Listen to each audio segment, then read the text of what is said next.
Good morning students, myself Rohit Shrivastava. आज हम structure of the atom में Bohr's model for hydrogen atom को discuss करेंगे। ठीक है, इससे पहले हमने Rutherford models of an atom पढ़ लिया था।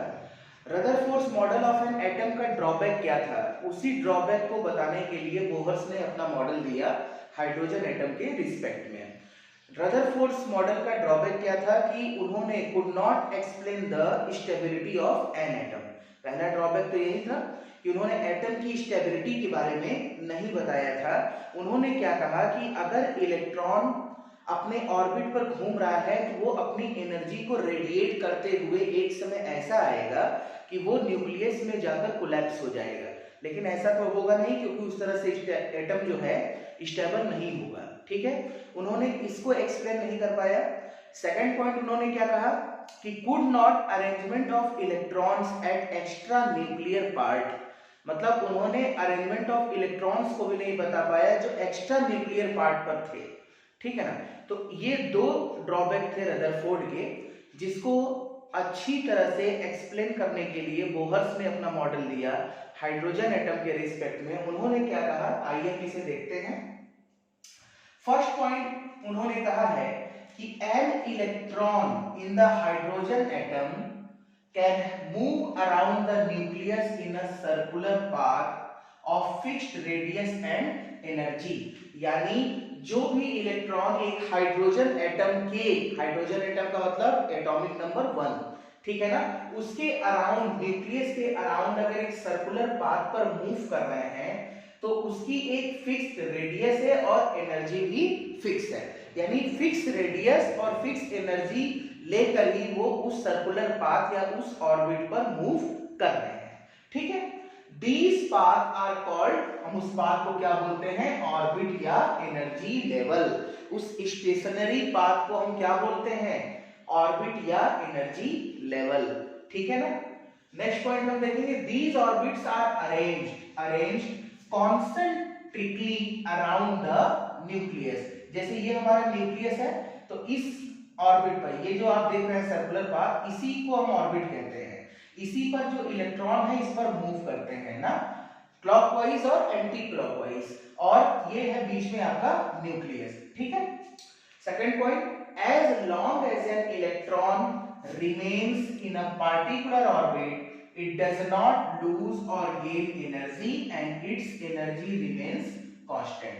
अगर इलेक्ट्रॉन लंबे समय से एक पार्टिकुलर ऑर्बिट पर मूव कर रहा है ना, ऑर्बिट पर मूव कर रहा है, तो वो ना तो एनर्जी को गेन कर रहा है और ना तो एनर्जी को लूज कर रहा है। ये हमेशा ध्यान रखना, ठीक है ना। जब एक ही सर्कुलर पाथ पर वो मूव कर रहा है, ना तो जंप कर रहा है, ना तो लोअर स्टेट में, ना तो एक्साइटेड स्टेट में, ना तो हायर स्टेट में, किसी में वो जंप नहीं कर रहा, तो उसकी एनर्जी लॉस नहीं हो रही और ना तो वो एनर्जी गेन कर रहा है। तो energy and it's energy remains constant, तो एनर्जी क्या है, कांस्टेंट है। ठीक है। थर्ड पॉइंट देखो, व्हेन ट्रांजिशन में चेंजेस जो देखने को मिलते हैं occurs between two stationary state. मान लीजिए टू स्टेशनरी स्टेट का मीन मेरा क्या होगा यहाँ पर, कि अगर हम दो स्टेशनरी स्टेट लें, मान लीजिए हमने एक N1 लिया, एक N2 ले लिया, ठीक है ना, दैट डिफर्स इन एनर्जी, तो ठीक है, एनर्जी में भी डिफरेंस आएगा। ठीक है। The frequency of the radiation absorb और एमिटेड कैन बी कैलकुलेटेड। अब इसको थोड़ा समझना, इसको हम कैसे कैलकुलेट करेंगे।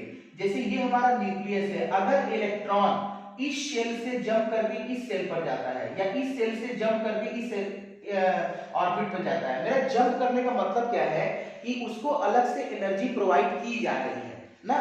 तो जब इलेक्ट्रॉन हायर स्टेट से लोअर स्टेट में आएगा तो वो इलेक्ट्रॉन, मतलब वो एनर्जी क्या करेगा, एमिट करेगा, और जब ऊपर जाएगा तो एनर्जी एब्जॉर्ब करेगा। ठीक है ना।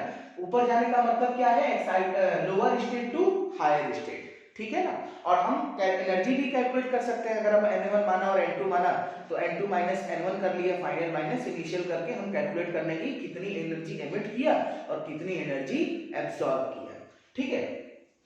लास्ट पॉइंट हम फोर्थ पॉइंट देखेंगे कि an electron can move only in those orbits for which it's angular momentum is integral multiple of h/2 पाई। अब इंटीग्रल का मतलब क्या है कि n बराबर 1 2 3 डैश डैश इंफिनिटी, ठीक है ना, जितना भी नंबर जाए।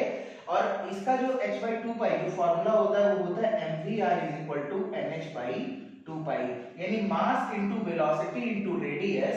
आई repeat, mass into velocity into radius is equal to number of, जैसे नंबर आप रखेंगे n की वैल्यू, और h का मतलब है प्लैंक कांस्टेंट। h का मतलब क्या है, h यहाँ पे क्या है, प्लैंक कांस्टेंट, ठीक है ना, प्लैंक कांस्टेंट। यानी h की वैल्यू क्या हो जाएगी यहाँ पर 6.623, ठीक है ना, इंटू 10⁻26। h की वैल्यू होती है प्लैंक कांस्टेंट की, और पाई की वैल्यू तो सभी लोग जानते हैं 22.7, ठीक है ना। अब इसी तरह आगे देखो, limitations of Bohr's model of an atom. अब क्या लिमिटेशंस थी बोहर्स मॉडल की, बोहर्स मॉडल की लिमिटेशंस क्या थी, इसको हम देखते हैं। तो फर्स्ट क्या लिमिटेशन था कि Bohr's model failed to account for the finer details of the hydrogen spectrum. मतलब सिर्फ बोहर्स मॉडल ने हाइड्रोजन के लिए बताया कि एक इलेक्ट्रॉन के लिए कैसे जंप कर रहा है और एनर्जी एमिट कर रहा है या एब्जॉर्ब कर रहा है, लेकिन और किसी भी जैसे लिथियम, बेरिलियम, बोरान, कार्बन, इन सब के लिए उन्होंने स्पेक्ट्रम एक्सप्लेन नहीं किया। सेकंड पॉइंट देखो क्या देता है कि Bohr's model was also unable to explain spectrum of atoms containing more than one electron, जो मैंने अभी आपको एक्सप्लेन किया। तो ये लिमिटेशंस थी, दो आपके लिमिटेशंस है Bohr's model of an atom की, और कुछ पोस्टुलेट्स हमने पढ़े किसके बारे में, Bohr's model for hydrogen atom की। ओके, तो आप इस पॉइंट को नोट कर लेंगे। ओके।